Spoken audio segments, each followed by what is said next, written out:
What's going on here then? Well, this afternoon, now I finish work, I'm going to rotate my tyres. When you've got mud tyres and stuff, they tend to wear unevenly. Even if you've got balanced and alignment and all that, they can still wear unevenly, just because of the nature of the beast really.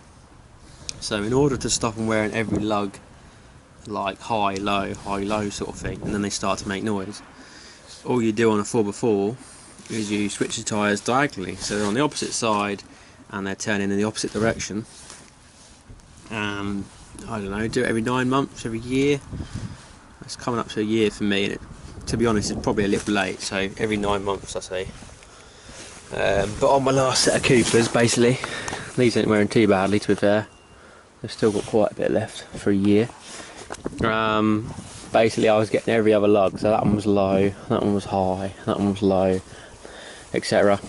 And you only noticed it once it was too late, if you know what I mean, because it was howling on the motorway on the way in from holiday. I was like, what the hell is this noise? And turns out, yeah, the tyres were wearing unevenly. So I had the alignment and everything checked when I had these on, and it's all good, but you still need to rotate it. So that's what we're doing today. We've got the new jack. It's a Sealy 3 ton. So I got the orange and black one, match orange and black in the truck. Oh yeah, definitely had to do that, didn't we? I didn't choose it because it's a 3 ton, I chose it because it's orange. You can jack up underneath the bottom arm, nice and easy. But she's nearly off. I let her down, I'm going to crack the wheel nuts. So rotating your tyres, on a front wheel drive car you'd always put the 2 new tyres on the front and put the part ones on the back. Obviously with a rear wheel drive car it's the other way around, you want the best tyres on the back, driving. But with a 4-wheel drive, obviously this essentially is just rear wheel drive when you're in 2 wheel, but you're actually rotating them and getting even wear, corner to corner. So I'm taking the front near side tyre and then we're going to slap it on the rear offside. Right there. Oh, I've scratched my new jack. Don't worry, I'm not T6 owner, it's all gravy. Oh, the jack was just for show, it wasn't for using. There we go. So she's off the floor. I've cracked these already, so I'm just going to buzz these off. We're on hand tools today. And really there's nothing special to see here, it's just going to be me taking the wheel off, putting it back. But that's tyre rotation. So then, that tyre's off. If you were being really critical, you could say I've got a bit more toe out than I should have, because it's slightly more worn on the inside. Not sure. Could just be my driving style.